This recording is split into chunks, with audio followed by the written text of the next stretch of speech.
Hola, buen día. Mi nombre es Diana Karen Bojorques. Yo les voy a explicar acerca del sistema propioceptivo.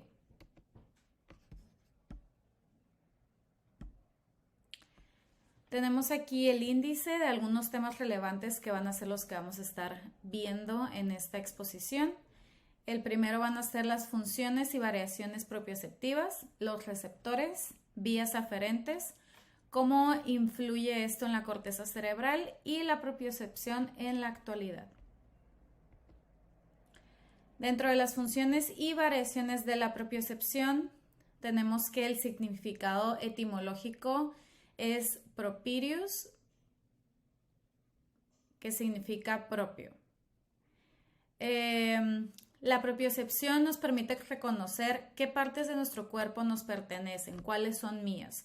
Si esta mano que estoy moviendo es mía, si este codo que estoy moviendo es mío. Nos permite conocer la posición de la cabeza y de los miembros, así como sus movimientos, aunque no los estemos observando. Dicha información proviene de los músculos, articulaciones y ligamentos. No sé si les ha pasado que a veces tendemos a subir o bajar las escaleras viendo el celular o viendo hacia otra parte o con los ojos cerrados y podemos asimilar el movimiento de las escaleras sin la necesidad de estar viendo la escalera.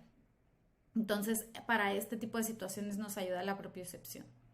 Y cinesia, que significa sin movimiento, y estesia, la percepción pues nos da la capacidad de percibir los movimientos corporales de nuestro propio cuerpo. También algunos de los ejemplos acerca de la propiocepción es cuando manejamos el carro y vemos, a lo mejor estamos parados y vemos que el carro de enfrente se está moviendo y tenemos la sensación de que nosotros nos vamos hacia atrás. Ese estado de alerta es el que nos da la propiocepción.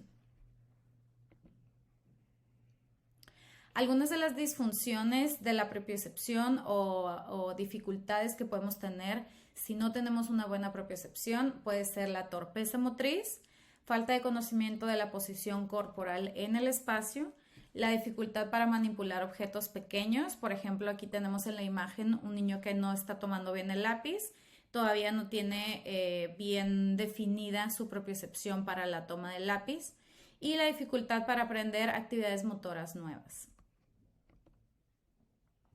Comenzamos con los receptores. Dentro de la clasificación de los receptores propioceptivos, tenemos aquí el uso muscular, el órgano de Golgi. Y bueno, estos receptores se localizan en el sistema musculoesquelético, aportan información acerca de la posición del cuerpo, la longitud y la tensión de los músculos, así como la posición y el movimiento de las articulaciones y el equilibrio. Aquí tenemos lo que es el músculo, el hueso, y bueno, nosotros nos vamos a enfocar en aquí las fibras intrafusales, son estas de aquí adentro, las fibras extrafusales están de este lado. Y aquí en las fibras intrafusales tenemos lo que es el huso muscular, que es uno de nuestros receptores. Tenemos aquí el tendón, que está justo en la unión del hueso y del músculo. Y aquí en el tendón tenemos aquí los órganos tendinosos, que son estas ramitas. Y más adelante las vamos a ver con mayor precisión. Los receptores propioceptivos localizados en los músculos y en los tendones nos informan sobre el grado de contracción muscular y de tensión de los tendones sobre las posiciones de las articulaciones, así como la capacidad de evaluar el peso de un objeto. Por ejemplo, si nosotros cargamos una bolsa, nuestro mismo cuerpo hace la evaluación de si esa bolsa tiene mandado, tiene verduras o simplemente tiene plumas o está vacía. Entonces hace la tensión justa para levantar una bolsa. También nos ha pasado seguramente a todos que a veces cargamos algo que pensamos que va a estar muy pesado y lo levantamos con mucha fuerza y resultó que estaba muy liviano. Entonces, ese tipo de situaciones es la que evalúan los receptores propioceptivos. Y bueno, aquí tenemos la clasificación de los 3 tipos de receptores propioceptores. Tenemos aquí los usos musculares, órganos tendinosos y los receptores sinestésicos articulares. En los usos musculares, entre su estructura y localización, son terminaciones nerviosas libres que envuelven el área central de las fibras musculares intrafusales, encapsuladas en la mayoría de los músculos esqueléticos. Vamos a regresarnos un poquito a ver la estructura del uso muscular. Ok, aquí tenemos el uso muscular, está envolviendo las fibras intrafusales.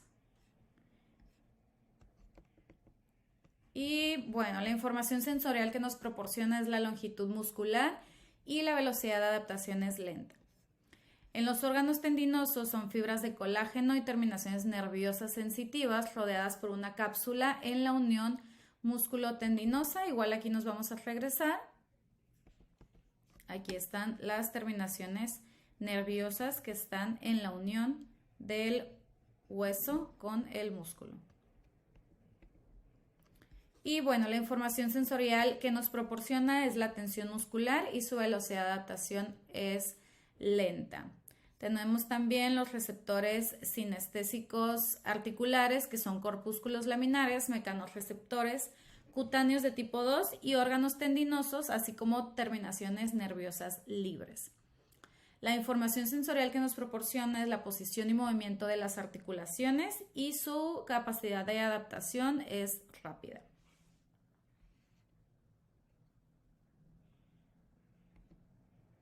Okay.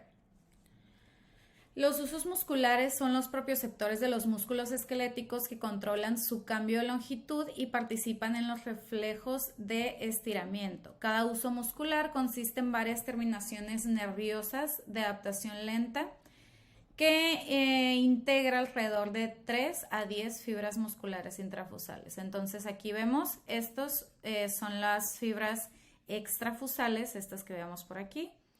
Estas moraditas son las fibras intrafusales y bueno, el uso muscular es esta capsulita que tiene algunas de las fibras intrafusales rodeadas.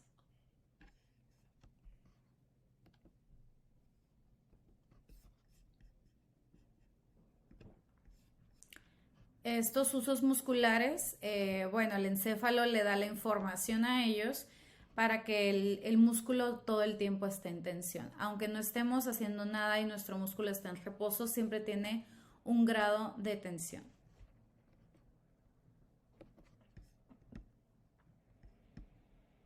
Okay. Los usos musculares se activan dependiendo, o bueno, son dependiendo de la actividad que estamos realizando.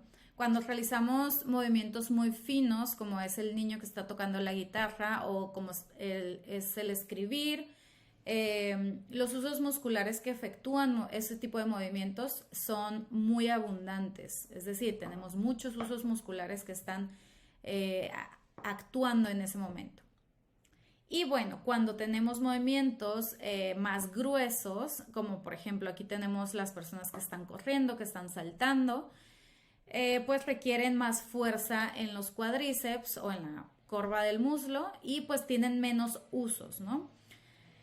Y el único músculo que no tiene usos musculares son en el oído. Los pequeños músculos del oído son los únicos que no tienen usos musculares.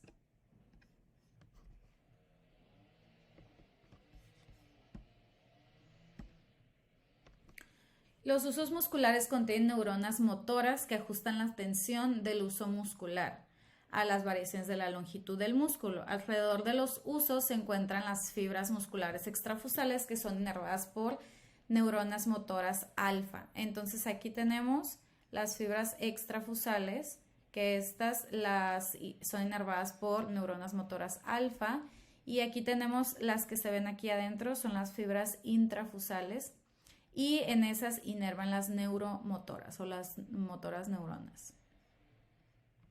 La principal función de los usos musculares es medir la longitud muscular y el grado de estiramiento del músculo.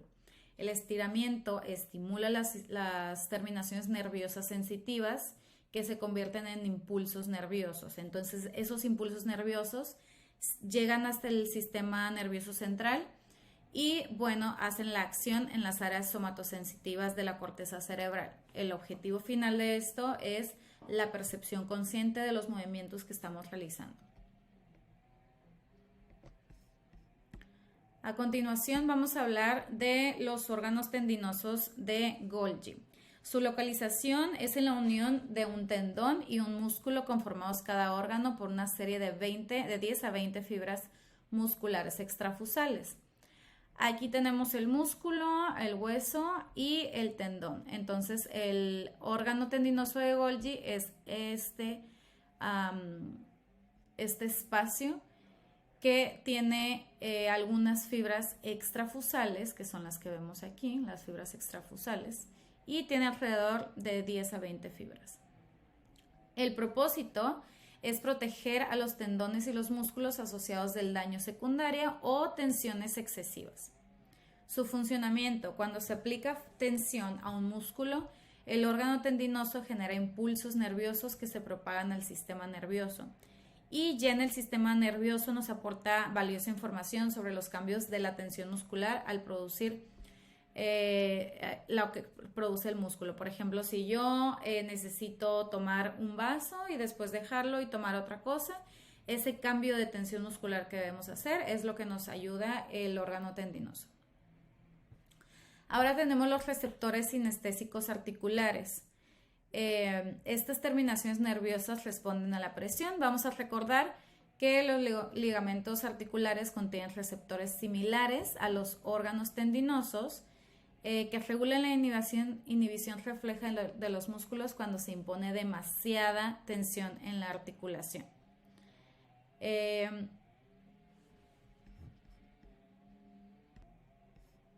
Vamos a recordar que estos receptores pueden ser cápsulas laminares, órganos tendinosos, mecanorreceptores cutáneos de tipo 2 o terminaciones nerviosas libres. Entonces aquí tenemos un ejemplo de receptores mecánicos, que es esto, receptores sinestésicos en una de las articulaciones.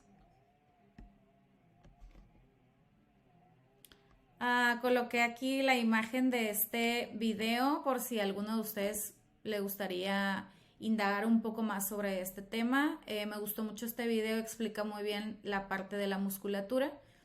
Si a alguien le interesa, es una excelente opción. Y vamos a pasar a la ilusión óptica.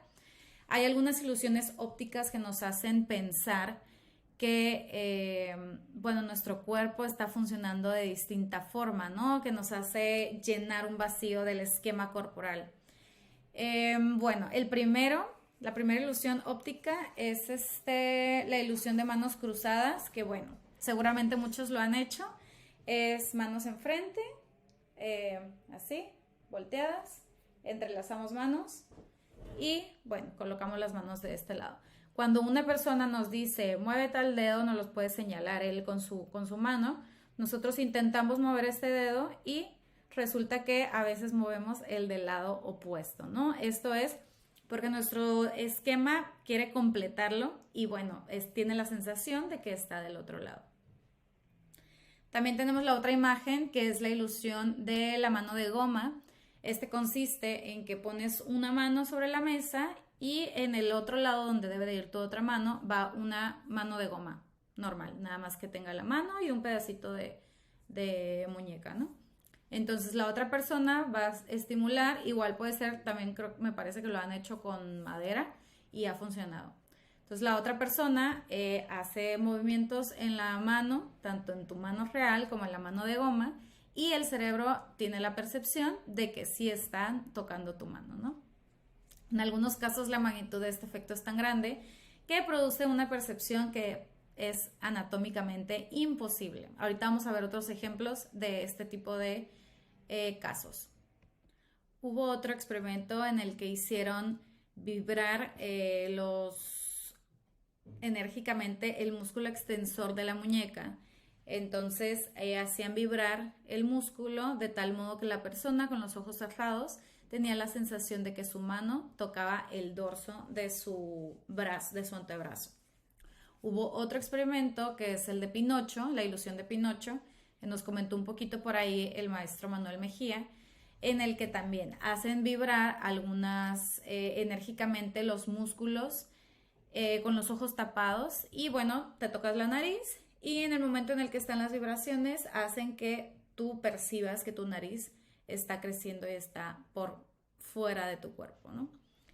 Estos experimentos han demostrado que a través de la estimulación de aferencias propioceptivas aisladas se puede proporcionar indicios sobre la propiocepción de las extremidades. No requiere de estar todo el sistema integrado para tener esta percepción de nuestro cuerpo.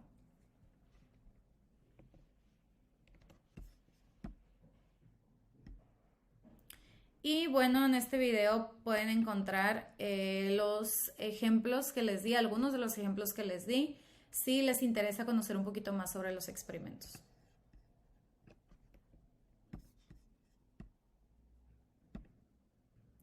Vamos a continuar con las vías aferentes del sistema propioceptivo.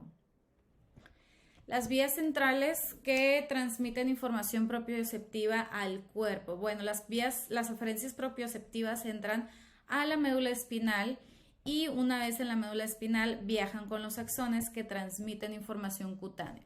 Muchas de las fibras se bifurcan en ramas ascendentes y descendentes y envían ramas contralaterales a varios segmentos medulares. Estas ramas contralaterales penetran en el asta dorsal de la médula espinal y hacen sinapsis en neuronas situadas allí, así como las neuronas del asta ventral.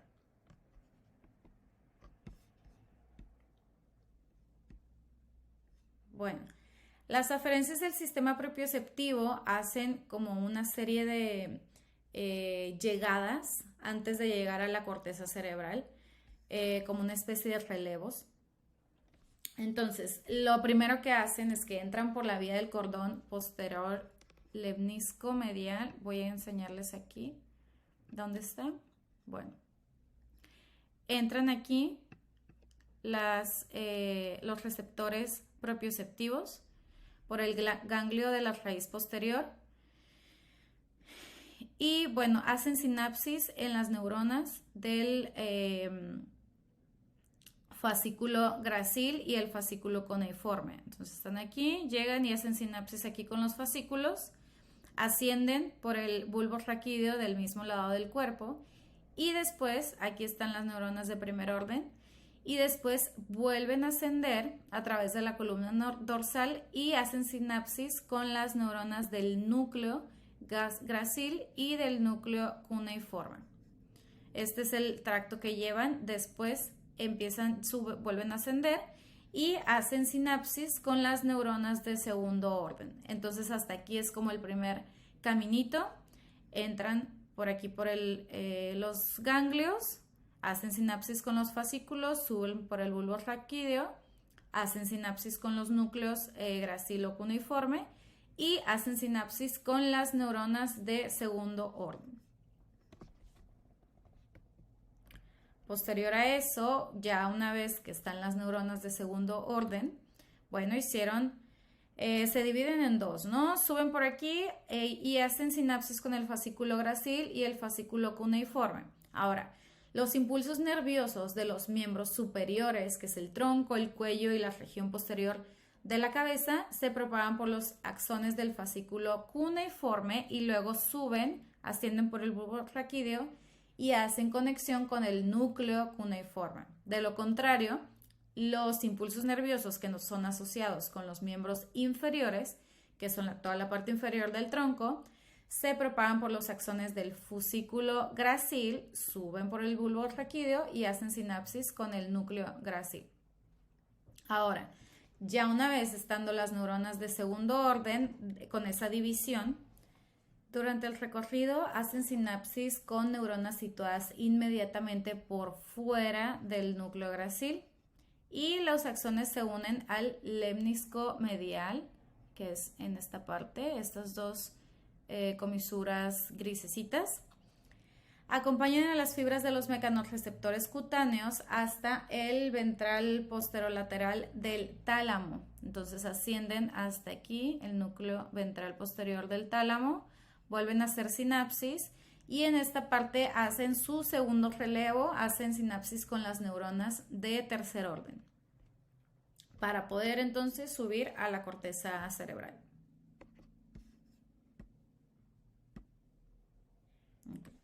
También hay otras vías centrales que transmiten información propioceptiva del rostro. Todo lo anterior que les platiqué, las vías aferentes que les platiqué, eran relacionadas con el cuerpo y bueno, estas vías son relacionadas con la cara. Las neuronas de primer orden se encuentran dentro del sistema nervioso en el núcleo mesencefálico del trigémino, un conjunto de neuronas situadas en la extensión lateral de la región gris central del mesencéfalo. Se los voy a señalar por acá. Entonces, bueno, entran aquí a través de los ganglios trigeminales, que son estos ganglios, de las raíces dorsales, y estas neuronas pseudounipolares tienen prolongaciones periféricas que inervan usos musculares y órganos tendinosos de Golgi asociados con la musculatura facial únicamente, y prolongaciones que incluyen proyecciones hasta el núcleo del tracto encefálico, responsables del control del reflejo de los músculos faciales. Entonces entran por aquí, por las vías trigeminales, los ganglios trigeminales suben por el mesencéfalo y llegan hasta el tálamo para hacer la conexión con la corteza cerebral. Estas vías propioceptivas del rostro no están exactamente claras, aún no hay claridad en el trayecto de esta vía, por eso es que no hay tanta información tan detallada como en la del cuerpo, pero bueno, se presume que esta es la información, cómo llega a la corteza cerebral.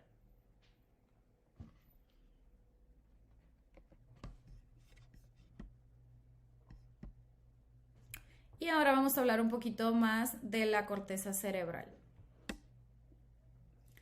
Una vez que las aferencias llegan a las neuronas del tercer orden, hacen sinapsis y proyectan sus axones hasta el área somatosensitiva primaria de la corteza cerebral. Entonces aquí tenemos señaladas el área somatosensorial primaria, que es esta azul, y el área motora primaria, que es esta roja.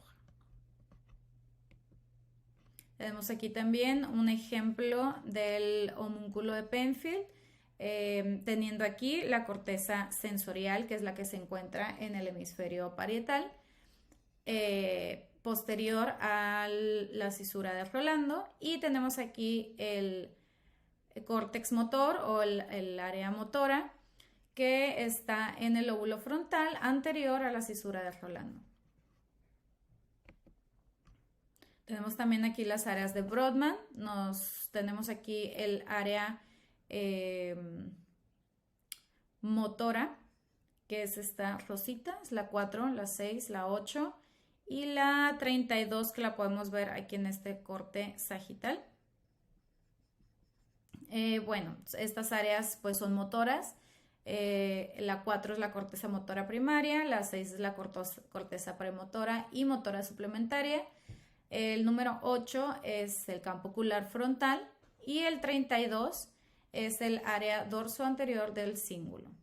Y bueno, tenemos en moradito, este moradito clarito, las áreas somatosensoriales, que la 1, 2 y 3, que son estas, aquí podemos ver en este y en este, es la corteza somatosensitiva primaria.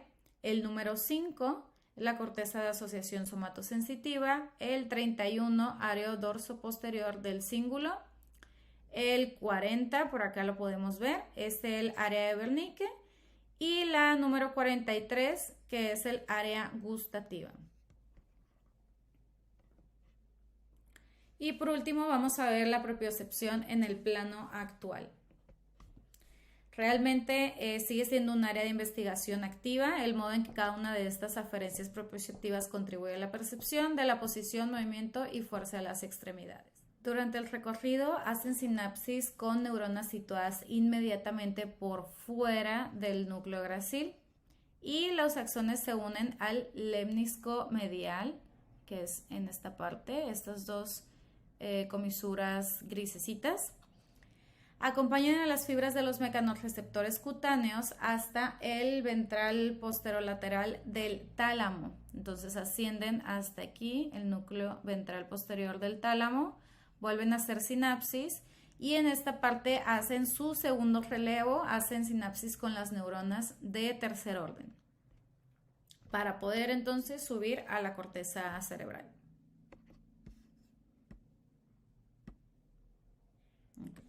También hay otras vías centrales que transmiten información propioceptiva del rostro. Todo lo anterior que les platiqué, las vías aferentes que les platiqué, eran relacionadas con el cuerpo y bueno, estas vías son relacionadas con la cara. Las neuronas de primer orden se encuentran dentro del sistema nervioso en el núcleo mesencefálico del trigémino, un conjunto de neuronas situadas en la extensión lateral de la región gris central del mesencéfalo. Se los voy a señalar por acá. Entonces, bueno, entran aquí a través de los ganglios trigeminales, que son estos ganglios, de las raíces dorsales, y estas neuronas pseudounipolares tienen prolongaciones periféricas que inervan usos musculares y órganos tendinosos de Golgi asociados con la musculatura facial únicamente, y prolongaciones que incluyen proyecciones hasta el núcleo del tracto encefálico, responsables del control del reflejo de los músculos faciales. Entonces entran por aquí, por las vías trigeminales, los ganglios trigeminales suben por el mesencéfalo y llegan hasta el tálamo para hacer la conexión con la corteza cerebral. Estas vías propioceptivas del rostro no están exactamente claras, aún no hay claridad en el trayecto de esta vía, por eso es que no hay tanta información tan detallada como en la del cuerpo, pero bueno, se presume que esta es la información, cómo llega a la corteza cerebral.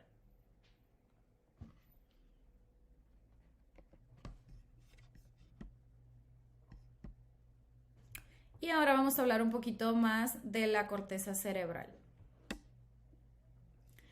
Una vez que las aferencias llegan a las neuronas del tercer orden, hacen sinapsis y proyectan sus axones hasta el área somatosensitiva primaria de la corteza cerebral. Entonces aquí tenemos señaladas el área somatosensorial primaria, que es esta azul, y el área motora primaria, que es esta roja. Tenemos aquí también un ejemplo del homúnculo de Penfield, teniendo aquí la corteza sensorial, que es la que se encuentra en el hemisferio parietal, posterior a la cisura de Rolando, y tenemos aquí el córtex motor o el área motora, que está en el lóbulo frontal anterior a la cisura de Rolando. Tenemos también aquí las áreas de Brodmann, tenemos aquí el área motora, que es esta rosita, es la 4, la 6, la 8 y la 32, que la podemos ver aquí en este corte sagital. Bueno, estas áreas pues son motoras. La 4 es la corteza motora primaria, la 6 es la corteza premotora y motora suplementaria. El número 8 es el campo ocular frontal y el 32 es el área dorso anterior del cíngulo. Y bueno, tenemos en moradito, este moradito clarito, las áreas somatosensoriales, que la 1, 2 y 3, que son estas, aquí podemos ver en este y en este, es la corteza somatosensitiva primaria. El número 5 es la corteza de asociación somatosensitiva. El 31, área dorso posterior del cíngulo. El 40, por acá lo podemos ver, es el área de Wernicke. Y la número 43, que es el área gustativa. Y por último vamos a ver la propiocepción en el plano actual. Realmente sigue siendo un área de investigación activa, el modo en que cada una de estas aferencias propioceptivas contribuye a la percepción de la posición, movimiento y fuerza de las extremidades. Y bueno, realmente no realicé tanta investigación sobre la propiocepción en el plano actual. Sin embargo, sí hice una investigación acerca de algunas pruebas estandarizadas que se han realizado. Y bueno, hasta el momento no hay una prueba clínica estandarizada que permita determinar la propiocepción. Más que nada, se diseñó una prueba que se llama Romberg modificada en el 2012, que permite caracterizar algunos valores de la propiocepción normal Y bueno, nada más se evalúa si hay ausencia de este movimiento o si hay existencia de este movimiento. Los individuos que fueron sometidos a la prueba registraron su valor en segundos en el miembro inferior derecho e izquierdo y se compara la edad, la lateralidad y el sexo. En general, lo que más evalúa es la lateralidad, si hay predominancia en alguna o en la otra. Pruebas de equilibrio también se hacen, aunque ahí nos estamos metiendo un poquito con el sistema vestibular, que bueno, es una... nuestras habilidades son una combinación al final de cuentas de estos sentidos, pero bueno, se combina en la prueba y pues se realizan ejercicios con los ojos cerrados precisamente para ver si tenemos el dominio de nuestro propio cuerpo. Y bueno, se ha demostrado que con la rehabilitación intensa y precoz es posible reintegrar laboralmente de manera temprana a pacientes que se fracturaron algún tobillo, que tuvieron fracturas que fueron tratadas quirúrgicamente, basados en un protocolo de rehabilitación, en el hecho de disminuir el impacto de la pérdida propioceptiva al realizar una activación de movilidad articular. Entonces, pues bueno, la conclusión es que pues las pruebas no hay estandarizadas, simplemente son básicamente como inventarios de habilidades. Y bueno, la rehabilitación se ha visto que sí es muy efectiva para lesiones que han sido físicas, ¿no? Fisiológicas. Y sería todo por mi parte. Voy a mostrarles aquí las referencias. Y espero que les haya gustado mucho y que hayan aprendido mucho. Les sugiero mucho ver los videos. Y muchas gracias por todo.